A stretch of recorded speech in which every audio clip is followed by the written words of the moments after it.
Hoje nós vamos para uma entrevista tão esperada que eu anunciei. Nós vamos conversar, desta vez, em um programa especial. Por quê? Porque diante de toda essa violência nas escolas, todo mundo agora é o salvador da paz. Na verdade, isso vem desde 2002. 50 casos registrados de violência nas escolas. Como no Brasil tem algo que nós especialistas batizamos de cifras negras, são as subnotificações.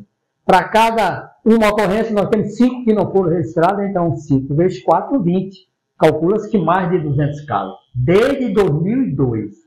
Com esse caso lá em Blumenau e o caso em São Paulo, todo mundo agora quer resolver, mas o assunto é muito sério. E saiu aqui do Amazonas um projeto de lei do senador Plínio. Aula nas escolas com violência contra a mulher, contra estudantes, contra tudo.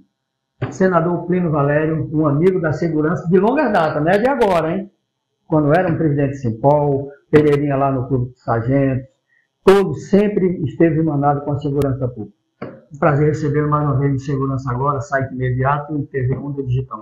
Que bom, Wilton. Que bom voltar com você para falar de segurança, do seu programa que é especializado nisso, e a gente tem que falar do que a gente pensa, das coisas que está fazendo e da forma que a gente encontrou para ajudar a segurança, a melhorar a segurança na Amazônia. Vamos falar desse projeto? Vamos ser desse do combate à violência? Do combate à violência nas escolas. Ele é de 2021. 14/61. É isso? Quando ele foi transformado em lei. Transformado já em lei. Nesse dia aqui, ele levou esse número 14.164 de 2021. Quando ele foi sancionado, se tornou lei. Então, ele é nesse número aqui, lei número 14.000. Essa é a lei que coloca na grade transversal do ensino brasileiro, todo o ensino brasileiro, o tema violência contra a mulher. Então, a gente quer, nas escolas, que as crianças aprendam nas escolas, ouçam que mulher é igual ao homem, macho é igual à fêmea, o menino tem que respeitar a menina desde cedo, e lá eles vão ouvir o que normalmente não ouvem em casa. Lá nos lares desajustados, a menina cresce achando que aquela violência contra a mãe é normal. E na escola ela vai ouvir que não é. Então a gente acredita muito na revolução na escola, lá, bem lá mesmo na origem, né? Lá quando a criança está aprendendo a estar se formando. Então isso aí é uma coisa, é um avanço muito grande. A bancada feminina na Câmara Federal elogiou demais isso. E na prática, como pode entrar em contato com o senador? Como está essa implementação nas cidades, e principalmente nas escolas? Você vê, ela foi sancionada e no primeiro ano não instituíram, né? Eu pesquisei e vi que não está instituído. Eu estou cobrando do atual ministro da Educação, Camilo, já mandei um ofício para lá, marcando audiência com ele, para cobrar a imediata implementação dessa lei nas escolas. Ele disse que já implementou a semana violência contra a mulher, para palestras e tudo, reforçando a Lei Maria da Penha, que faz parte da nossa lei também. Mas o que eu quero mesmo, a espinha dorsal da lei é que seja colocado na escola o tema violência contra a mulher. Então, eu estou cobrando para que eles implementem o quanto antes, porque isso aqui é para as futuras gerações. A gente não acredita que em 10 anos esteja resolvido. A gente acredita que essas gerações, essas crianças... Como não começaram lá atrás, tem que começar. Então, tem que começar o quanto antes. Nós estamos verificando, nós tomamos a liberdade, por acreditar no seu trabalho e ter me enviado, estamos sendo seu representante, seu embaixador sobre isso, estamos entregando para as autoridades. Já tive feedback disso, das suas entregas, da divulgação, é muito bom. É porque você acredita nisso, é o teu ramo, é a tua área, então que bom se todos que trabalhassem nesse ramo fizessem isso, divulgar uma lei dessa natureza, até porque aquele velho ditado, né? Aqui no Amazonas, na terra da gente, a gente acaba não sendo nem valorizado, né? A gente sente muito isso, mas falta divulgação, né? Só se eu gastar gasolina mais, aí eu saio. Se eu alugar um carro, eu saio. Então essas coisas boas precisam ser divulgadas, porque a gente produz muita coisa boa. Nosso estoque, inclusive, acabou, já falei com a sua assessoria, estou levando mais, então você pode ligar para cá no 9391-2803, nós estamos entregando nas escolas, para professores, para colegas jornalistas, a receptividade muito boa. Não pode ser, aproveitando, pode ser apresentada uma emenda, para que não tenha todo aquele trâmite, é mais complicado, é melhor implementar isso e fazer um gancho assim, violência geral, é melhor implementar, porque dá muito trabalho. Você tem uma ideia, tem senador, tem político que passa 8 anos no Senado e não consegue ter uma lei publicada. A gente teve a autonomia do Banco Central, daquele problema todo está dando aí com o Lula querendo acabar com ela, aquela lei da autonomia do Banco Central. Se não fosse essa autonomia, a gente ia falar de alma afetar. Se não fosse autonomia, e reflete na segurança. Exatamente. Porque a inflação gera violência. E essa lei é minha também, é de minha autoria. Então, eu consegui 2 leis em 4 anos, apesar da pandemia, que a produção foi pequena. Quero ver se eu consigo pelo menos mais umas 2, 3 leis. Então, é melhor implementar como está do que mexer. Implementar. Vou aproveitar, vou lhe explorar.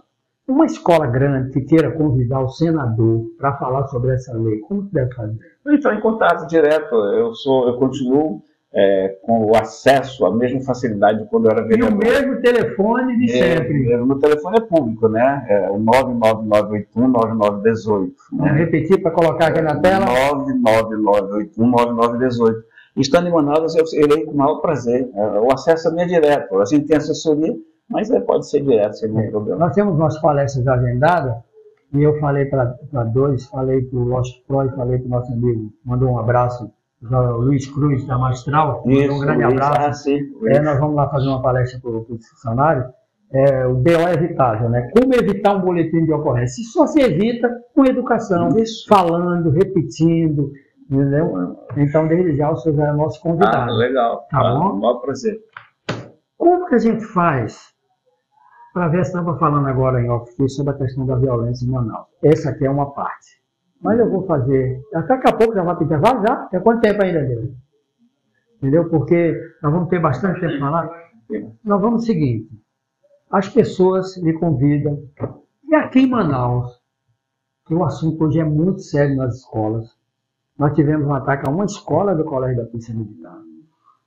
A quantidade de drogas, o excesso de drogas, nós vamos, na hora dessa, de mandar dados. Tem uma ideia, de cada 10 homicídios aqui, 7,5, quase 8 na capital é ligado ao tráfico de drogas. O excesso de drogas em Manaus. Não está na hora de cobrar essa fatura, senhor. Cobrar essa fatura do governo federal, porque o Estado, eu disse isso para o governador, vou lhe mandar o vídeo. No Nordeste tem um ditado, né? Quem tem um burro não compra cavalo. Porque o burro ele trabalha, você passeia, o cavalo é só para passear. Eu fui o autor do projeto, entreguei na época Eduardo Braga e tirou o DENAR.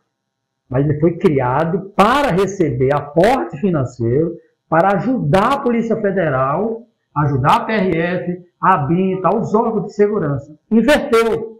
O Estado está fazendo o dever de casa e a União não está fazendo o dever de casa.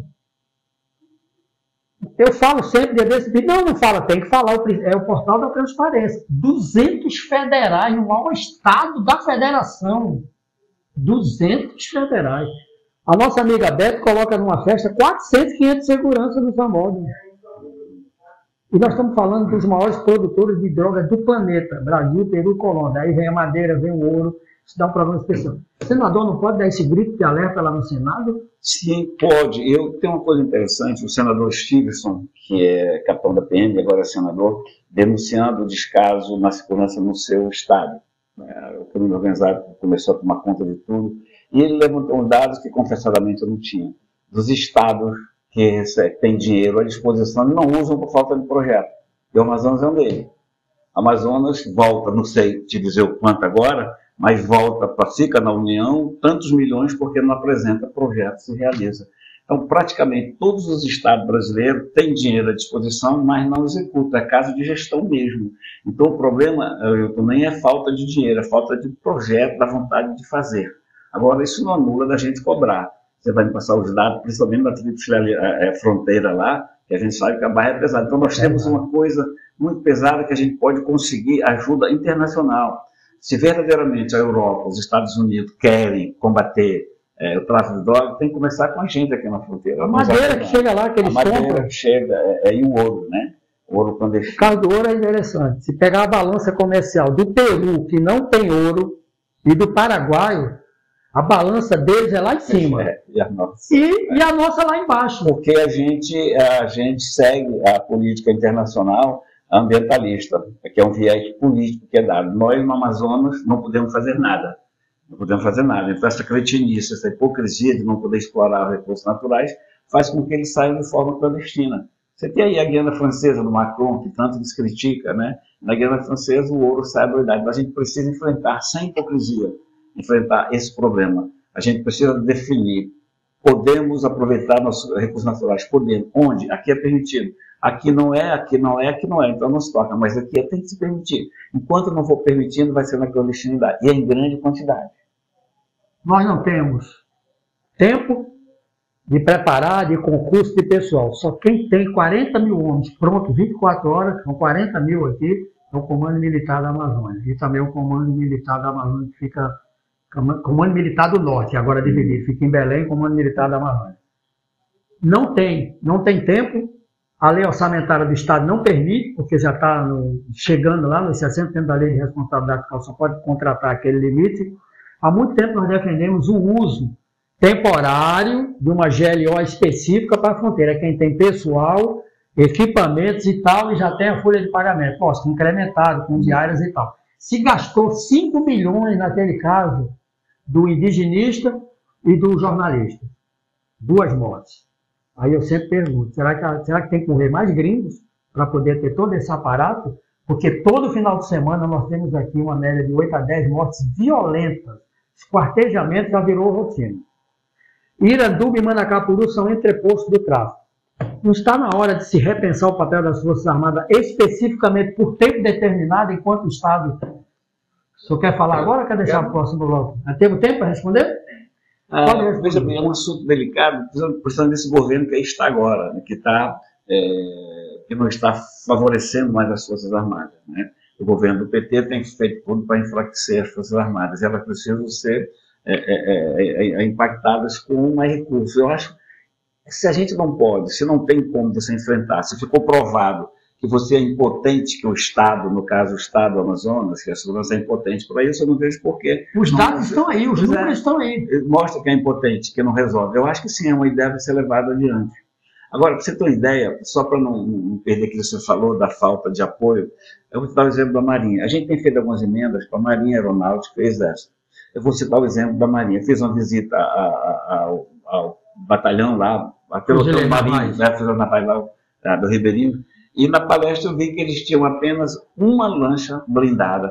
Eles têm várias lanchas, mas blindada para enfrentar os criminosos, só uma. O senhor está falando para o mundo todo, tem um amigo meu do DEA, da Polícia Americana, que estava assim um dia desse, eu falei que nós só tínhamos um ferro-bote aqui, construído pelo Estado no Rio todo, que é a base Japão. Ele não acreditou. E tinha, acredite, que a Marinha, encarregada de patrulhar nas nossas... A tropa de elite são os fuzileiros navais. Aí eu consegui uma emenda, eles têm mais uma, já estão até usando. 100%, né? Porque tinha uma 100%. De R$1.600.000 a gente deu a emenda, vou continuar. R$1.600.000. Custou a lancha blindada. Que agora isso aí o tráfico gasta final de semana. Isso aí não tem. Então, imaginem só como é o descaso. Então, isso reflete nos números. Reflete nos números, que é a consequência direta disso. E a gente, como parlamentar, faz o que é possível. Eu tenho colaborado com o Exército também, com algumas emendas, tenho colaborado com a Aeronáutica também, com emendas, e a gente, agora não, ano passado, a gente conseguiu um OBS flutuante para o prefeito da Atalaia do Norte, que é lá onde aconteceu o crime. Então eles têm lá um OBS flutuante agora para dar assistência lá aos ribeirinhos, que eu vou visitar a qualquer hora dessa. E nós vamos querer cobrir isso aí. Pode convidar que nós vamos. Vamos para o intervalo, nós voltamos já já. Nós vamos falar das emendas. Vamos falar desse buchicho que tem a ver com o tráfico de drogas. Na época, o general Guilherme Teófilo cadastrou 200 e poucas ONGs. Eu fiz uma matéria com ele, que foi secretário, foi o último secretário nacional de segurança que andava farda, usava alarme e tudo. Hoje é só da forma fadinha. A gente não sabe nem quem é. E aí nós vamos já falar, tinha 200 e tantas ONGs. Vamos falar da CPI das ONGs, porque aqui não anda, fica esse impasse que é de autoria do nosso senador Plínio Valério. Segurança agora, site imediato, TV Onda Digital. Aqui só aparece quem tem responsabilidade. Voltamos já já. A violência contra a mulher, a gente fala tanto de feminicídio, de violência contra a mulher, mas trabalha sempre na punição, sempre no efeito, não trabalha na causa. Então é na raiz, lá na educação, porque eu acredito que só lá na educação, na escola, pode-se aprender bons costumes, porque muitas vezes você traz maus costumes de casa e não encontra na escola. Eu acho que é na raiz, é na base que a gente vai conseguir mudar esse conceito, esse preconceito e esse absurdo. Estamos de volta com o nosso programa Segurança Agora. Você sabe, segurança com responsabilidade é aqui no site imediato e na TV Onda Digital. Quinta-feira, logo depois do Nacional 90. E no sábado você toma café com o Wilton Ferreira e os nossos convidados. Como temos um convidado especial, senador Plínio Valério. Esse ambientalista, né? Porque não é ambientalista que não pode isso, não pode aquilo. Esse tem história, pesca, conhece Ribeirinho, vai lá, não é de gabinete. Você vê, em 4 anos, a lei do Banco Central, que se não fosse o Brasil, estava quebrado, não pode trocar. Você vê que saiu o governo Bolsonaro, entrou o governo Lula, mas continua o presidente Roberto Campos, né? Roberto Campos Neto, filho do grande Roberto Campos, presidente do Banco Central, que queriam trocar, mas não pode. É como se você entregasse a chave do seu cofre da sua casa para um filho que é baladeiro e que gosta de gastar. Aí o pai vem e diz, não, epa, eu não posso entregar a chave. E vamos à CPI das ONGs. Como eu estava dizendo, no Amazonas, mais de 200, 250, 300 ONGs. No Nordeste, 10, 15 trabalhando.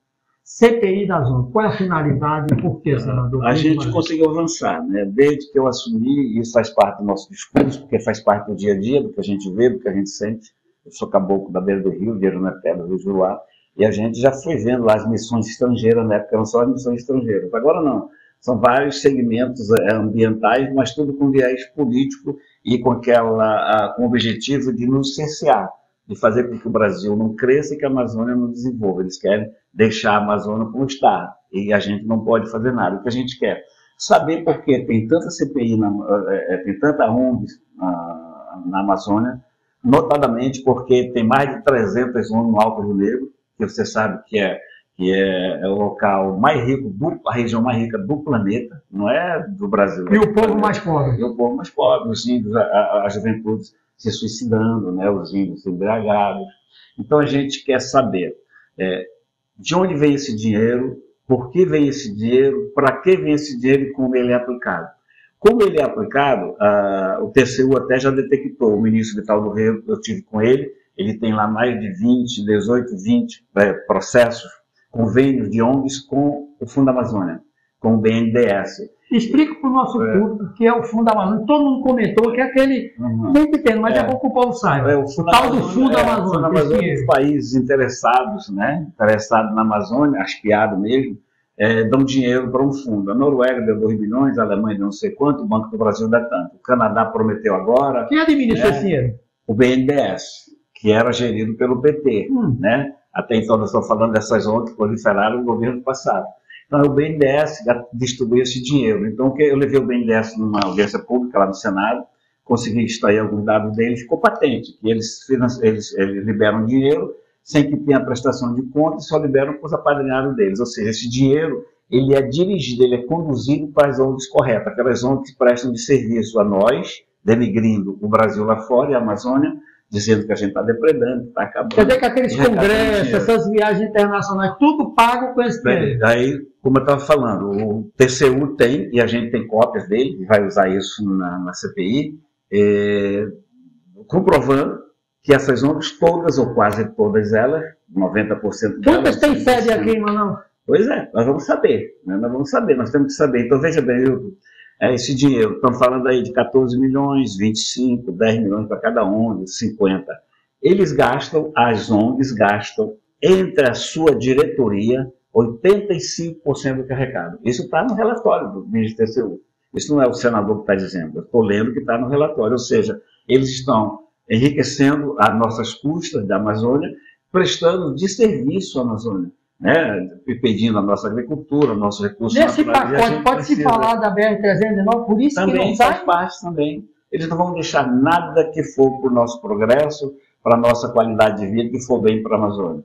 Esse movimento ambientalista que comanda o planeta. É só você ver o seguinte, se você pegar Estados Unidos, pega Estados Unidos e Europa, quanto é da população mundial? 11%, 12%. E esses caras que dizem que a gente deve fazer, banheiro pode ir todo mundo, a política de gênero, esses costumes e modos deles que eles implantam para nós. Eles dirigem de uma forma no meio ambiental, mas diferente. Eles dizem o que é certo e o que é errado. E o brasileiro, o mau brasileiro, ou o brasileiro que quer ser, né?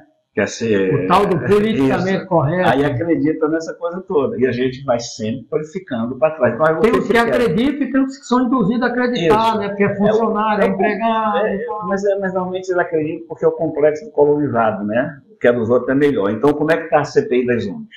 A gente conseguiu apresentar em 2019, 2010 foi lido o requerimento em plenário, que é o primeiro passo para oficializar, mas não foram indicados os membros. O presidente, tanto o Davi Alcolumbre quanto o Rodrigo Pacheco, não oficiaram aos líderes de bloco para indicar os seus membros.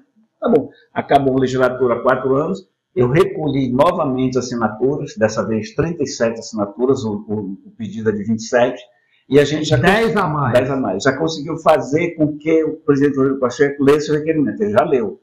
Trata-se de um requerimento de CPI, reeditado e reiterado pelo senador Plínio Valério, haja vista que um requerimento de igual teor havia sido já lido pela presidência do Senado Federal no plenário do Senado na legislatura passada. Você perguntou qual... É a fila, assim, por exemplo, por prioridade. É a primeira, porque só pode estar lá a próxima, a de 8 dos atos lá de vandalismo. Isso, vai vir atrás. Ela tem que ser após. A nossa, a das 11, teve sempre primeiro. Ela foi atropelada pela CPI da Covid.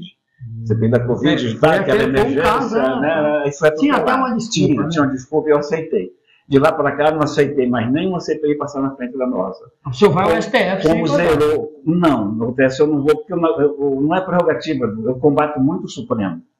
Se for o Supremo, ele vai mandar. Vai perder. Como eu combato muito o Supremo, vai perder. Não reconheço prerrogativa dele para isso, né? É isso que nós eu não vou recorrer. Então, a gente vai, eu acho que sim, o Rodrigo está, até porque tem interesse em alguma CPI, porque a CPMI está vindo aí, CPI, para investigar os atos do dia 8. Então, mas a nossa é a primeira, oficialmente é a primeira. Você conhece alguma ONG séria? Porque tem ONG séria. Claro. Tem ONG séria? Aí, você tocou, com sede local, com trabalho local. Você tocou no ponto importante. A CPI ela não vem para demonizar as ONGs.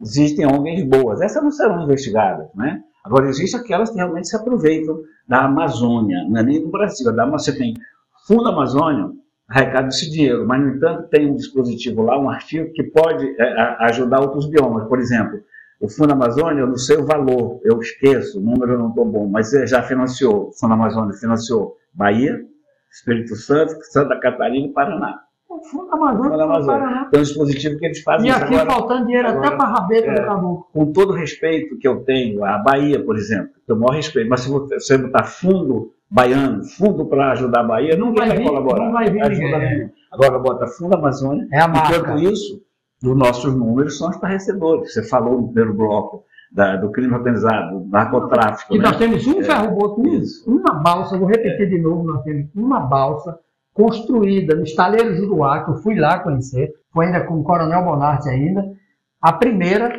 deixa eu te falar outro dado aqui, o doutor Almada, que agora é o superintendente da Polícia Federal do Rio de Janeiro, foi policial lá em Minas, era muito competente, foi corregedor-geral quando o doutor Sérgio era secretário, é um amigo nosso, inclusive ganhador do 5º Oscar da Segurança, vamos sério, ele pediu 25 federais para reativar a base Anzol da Polícia Federal.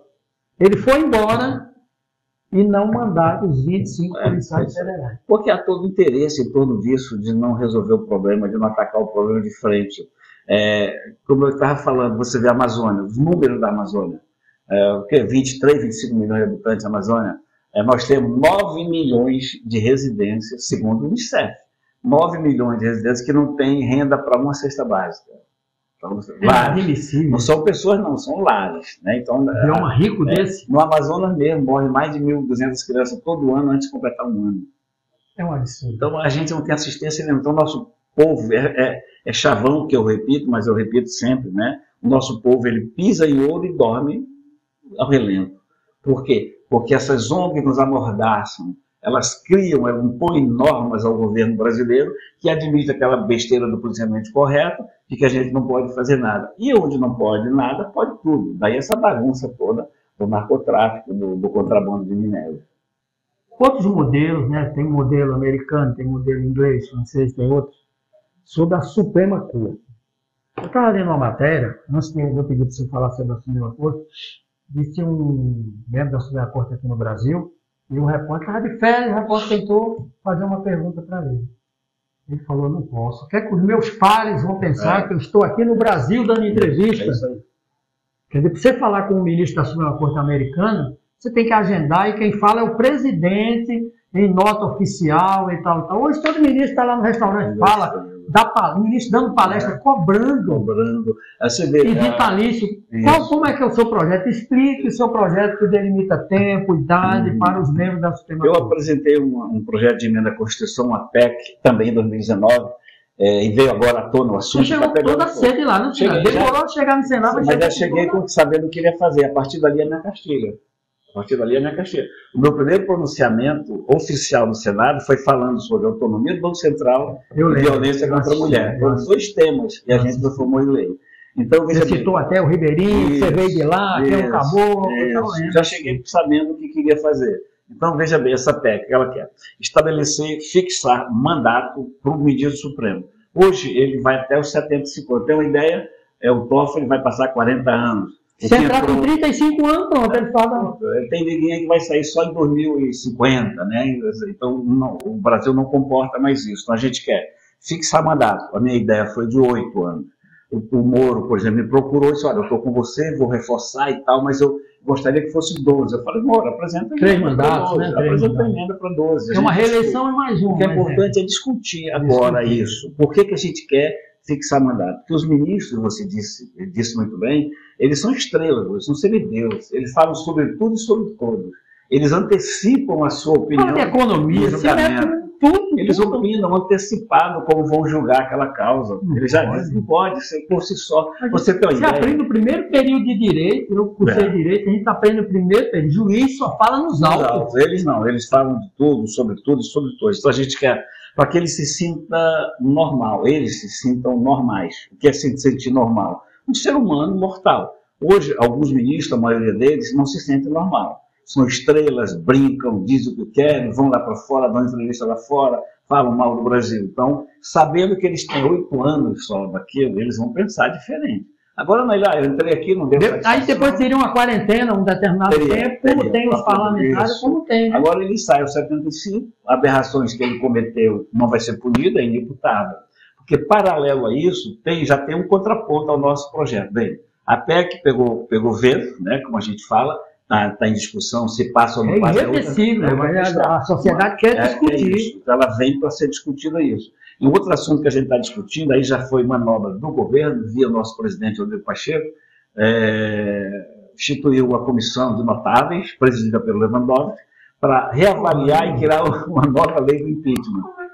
E assessorado pela secretária dele, que foi a relatora. Então, eles apresentaram um anteprojeto, o Rodrigo transformou em projeto, que é uma aberração. Blinda os ministros do Supremo contra o impeachment. Blinda. Então, a gente está combatendo, Esperidion, a mim, eu... Você pode desvirtuar a discussão. Exatamente. Então, a gente está de olho nela. Então, a gente está em 2 planos. Até outro dia eu tive um debate sobre isso. Então, você vê como nós, amazonenses, como representantes, estamos lá na linha de fogo, né? Autonomia do Banco Central, limite do mandato de ministro, estamos aí combatendo a nova lei do impeachment. Quando a lei do impeachment, que está em vigor, é de 1950. Você assinou a CPI da Lava Toga lá? Sim, já assinei 3 vezes, tive que renovar, morreu o assunto, até o autor que pediu não fala mais no assunto, mas assinei 3 vezes, assinaria 10 se fosse preciso. Né? Então a gente está lá, se juntando a lei do impeachment antiga 1950, que eles dizem que está ultrapassada. Eu acho que sim, tem que dar uma olhada, mas tem uma ideia pelos quais um ministro pode ser impeachado. Um deles é, se ele mudar o seu voto de uma sessão para outra sem que tenha sido provocado. Eles mudam constantemente. De ofício? Eles mudam. A gente aprende também no direito que o judiciário só trabalha com impulso. Exatamente, mas está lá prevendo. Então, veja bem, já caçaria todos eles. O ministro que tiver interesse na causa, não pode. Também outra parte iria. Isso tudo. Mulher tem escritório, filho, parente. Isso tudo passível de cassação. Né? Na outra, se ele tiver interesse na causa, eu já falei. Então, são coisas bem simples que caçariam o ministro hoje. Então, realmente, eles correm perigo se a lei fosse cumprida. Todos eles estariam caçados hoje. O que eles querem? Mudar isso. Tudo bem, eu acho que mudar, né, adequar, tudo bem. Agora, blindar ministro do Supremo, que não pode mais ser caçado. Sim, e lá um dos incisos é que diz se ele for, eu esqueço até a palavra, se ele for mais ou menos relapso naquela causa, demorar demais com aquilo, procrastinar. O tal efeito gaveta, você né? Tem, aí hoje você tem o Gilmar com 8 anos, pedido de vista, tem o Alexandre de Moraes com 4 anos, tem o Barroso com 6. Para passar 8, 10 anos para estudar um processo. Então eles fazem tudo isso. Vamos para o intervalo? Daqui a pouco nós continuamos com o senador Plínio Valério. Estamos de volta com o nosso programa Segurança Agora. Nesse último bloco nós vamos falar do que veio de emenda. Com as áreas na segurança, na polícia, na Secretaria de Segurança, Polícia Civil, no próprio Ribeirinho, como ele falou agora. Eu, por exemplo, que sou da área, não sabia que ele só tinha uma lancha blindada do fuzileiro naval. E vamos aproveitar, vamos fazer esse apelo para que o senador faça esse pronunciamento sobre a situação caótica oriunda, principalmente, senador, dessas duas cidades. Vou contar um fato aqui real, aconteceu comigo. Eu levei filho de um grande advogado aí, que a facção metralhou o carro dele. Vamos lá para a Polícia Federal, não vamos falar mais detalhes, porque é um assunto sigiloso. Isso há mais de 10 anos atrás.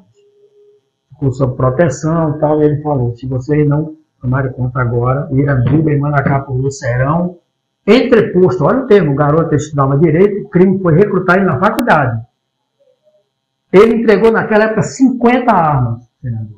Ele entregou 10 anos. 50 armas. Mais ou menos 12 anos atrás, 50, ele pistola metralhadora. Ele trouxe para cá, via Porto Velho, via as áreas, tudo ele falou. Já que as estradas são poucas e tal, nós vamos utilizar agora, pode ver que a droga é apreendida em saco dentro d'água.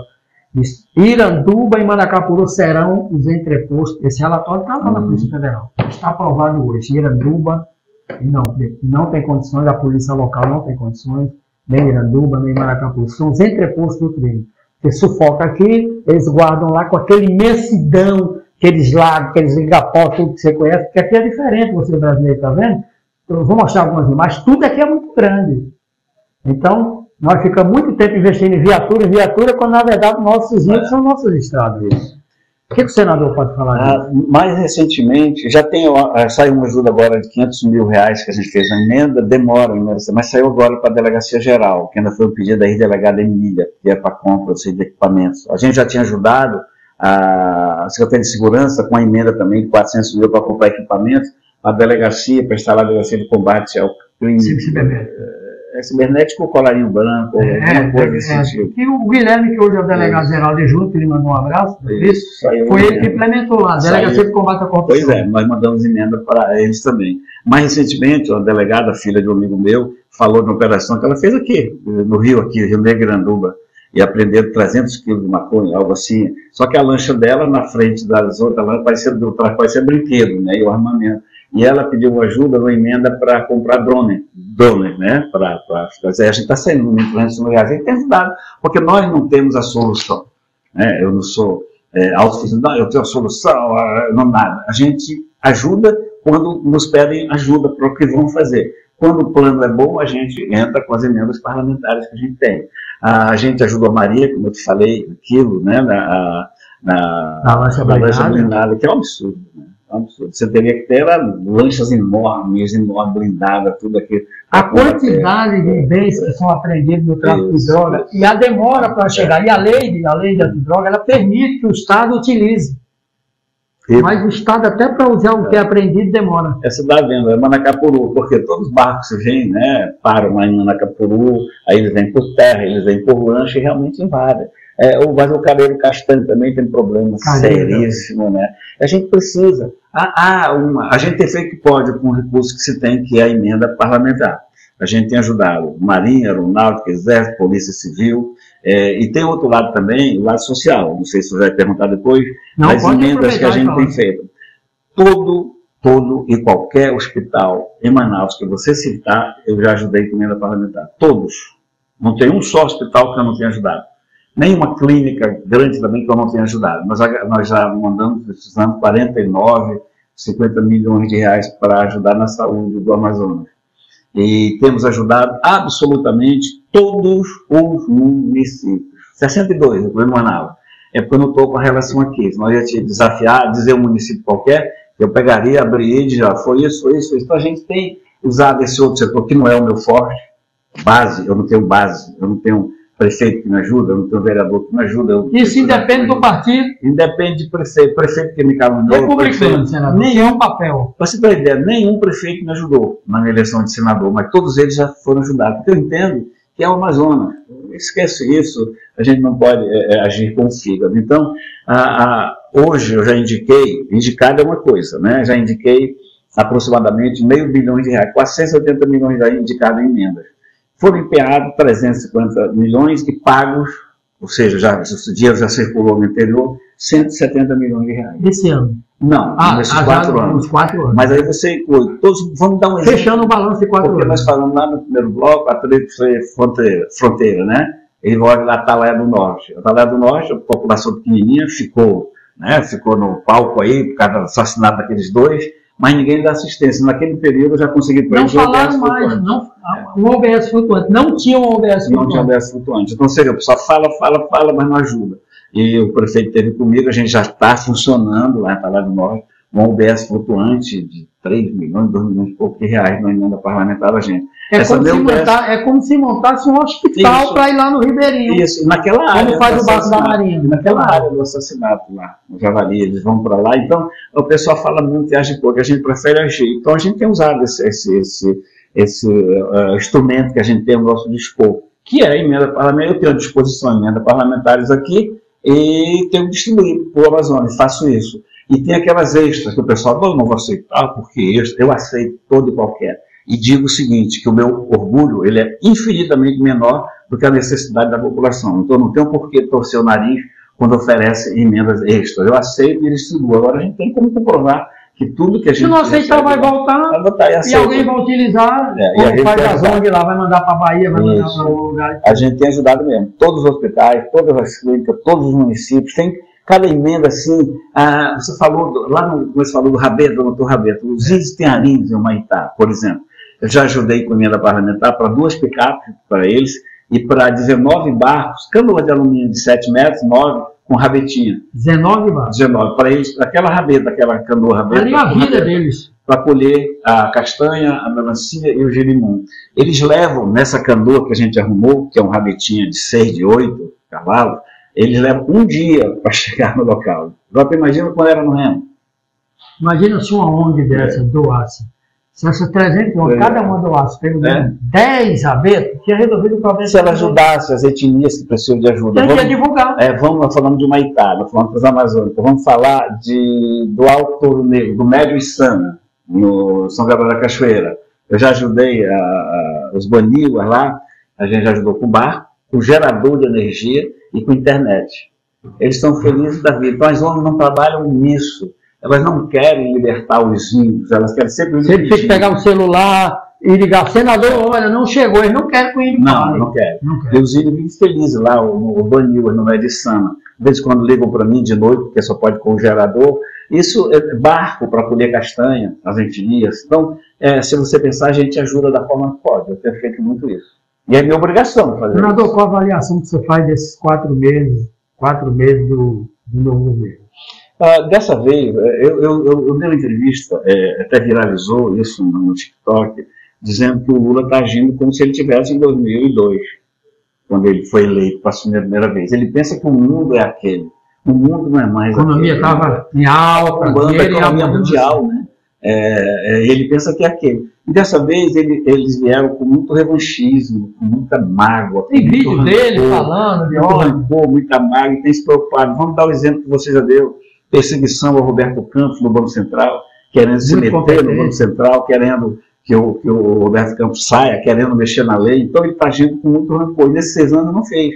E ele precisa dar uma desculpa que justifique por que ele não cumpriu aquelas promessas da picanha, do imposto de renda, do salário mínimo aumentou R$18.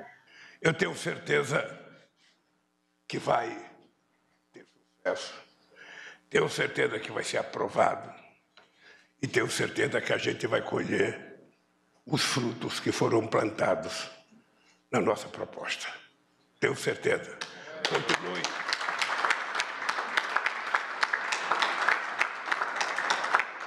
Embora eu continue achando que 13,75 é muito alta a taxa de juros, continuo achando que estão brincando com o país.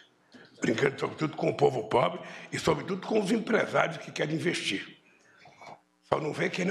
A cartela do ovo hoje é R$25, R$24 na cartela do ovo. Então, ele começa a brigar para desvirtuar, para jogar a atenção para aquilo. E realmente esses 100 anos foram 100 dias de balela, não ter assim, alguma coisa concreta. Daí acabou o fiscal agora, não contenta, mas é um norte. Né? Primeiro ele disse o que pensa. Então, mas vai ter que passar lá, né? E nós agora vamos debruçar no Senado em cima desse arcabouço fiscal. Temos o que analisar. Na realidade, não foi apresentado nada de concreto nesse sentido. Senador, para a gente fechar assim, você está lá no olho do furacão, senador Moro, o japonês lá no Ministério Público, lá de São Paulo, diversas autoridades foram ameaçadas pelo crime organizado, coisa real. Uhum. Aí isso é uma repercussão mundial. Aí, de repente, o nosso representante maior vai dizer que alguém está armando, o próprio relatório da Polícia Federal. Esse assunto é um assunto muito sério. Qual a avaliação? O senhor esteve com o senador Moro? Como é que o senhor analisa esse momento tão delicado? Há muito tempo a gente não vê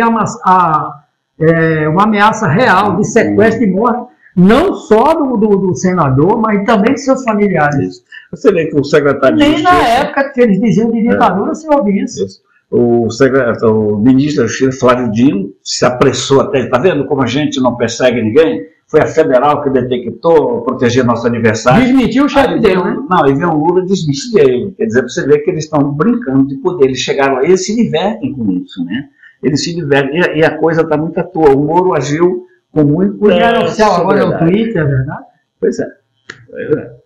Eles estão muito irresponsáveis, né? O Moro reagiu com tranquilidade. O Moro foi para a tribuna, deu ideia, né, para combater, não se fez de vítima, de coitadinho, e mesmo assim ainda falou que era encenação do Moro. Então você vê, envolve um senador.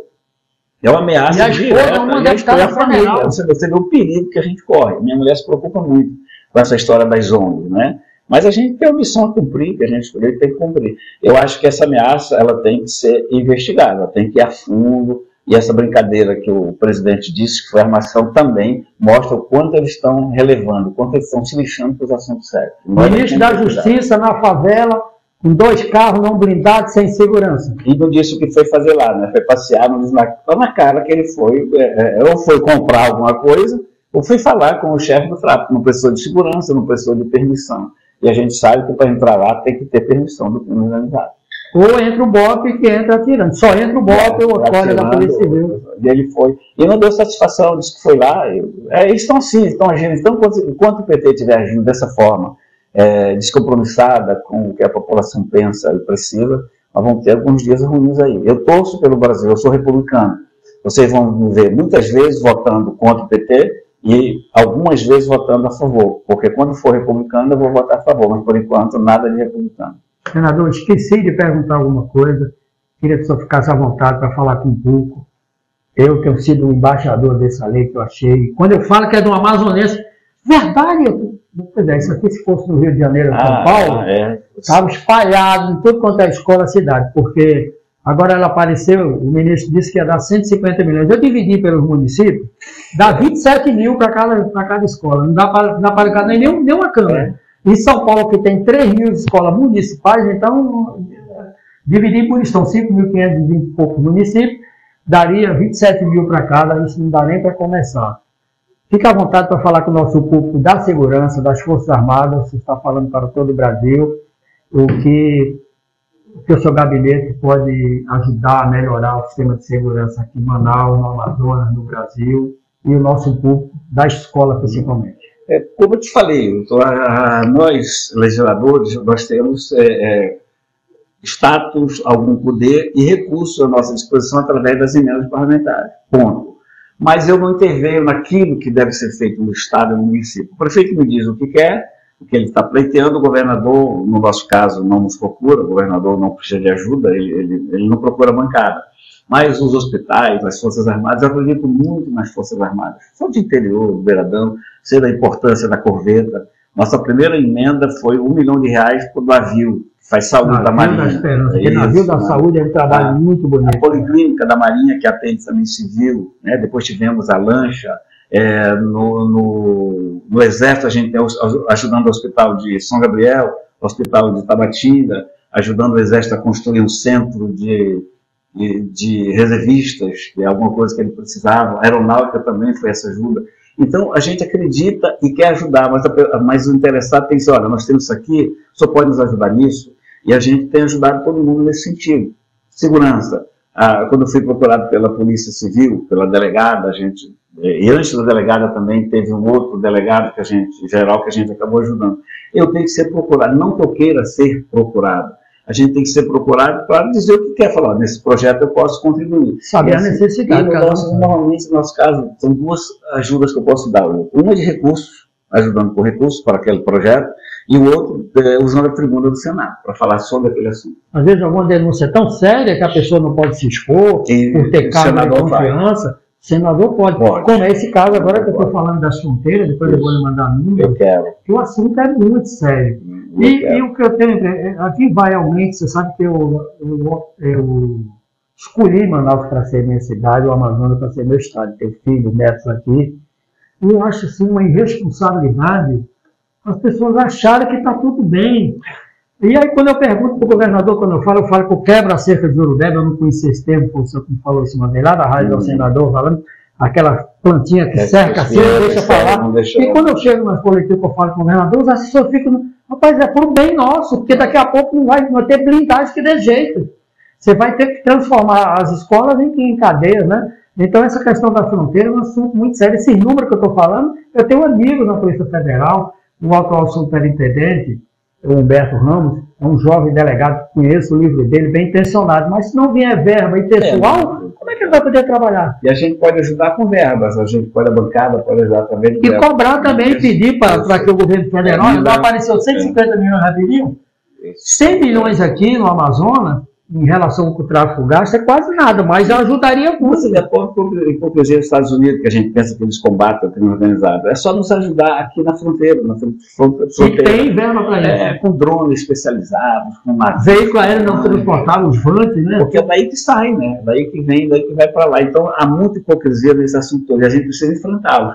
Então a gente enfrenta na tribuna, nas audiências, nos congressos, a gente enfrenta falando o que normalmente o cidadão comum não pode, mas gostaria que a gente falasse. Então a gente é o emissor dessa necessidade, desse discurso. Eu estou à disposição inteiramente da população do Amazonas. Agora nós vamos ter a reforma tributária, vamos ter problema. E a reforma tributária ameaça mexer com a Zona Franca. Ora, se mexe com a Zona Franca, eu sou contra a reforma tributária. Então nós vamos ter um problema muito sério pela frente, mas nós fomos eleitos para combater esses problemas. Senador, muito obrigado mais uma vez. O programa está sempre às ordens e vamos continuar. Você que não tem ainda, ligue para a gente, nós vamos levar até você essa lei que debate, que vai orientar os estudantes contra a violência, né? Violência às mulheres, dos jovens, brancos. Muito obrigado a todos. Eu que agradeço. Um grande abraço. Segurança agora, segurança com responsabilidade é aqui. Você viu o telefone tocando, é assim mesmo o programa, tá bom? TV Onda Digital, onde a segurança é levada a sério e site imediato, segurança tratada como prioridade. Eu sou Wilton Ferreira, o homem do Oscar da Segurança.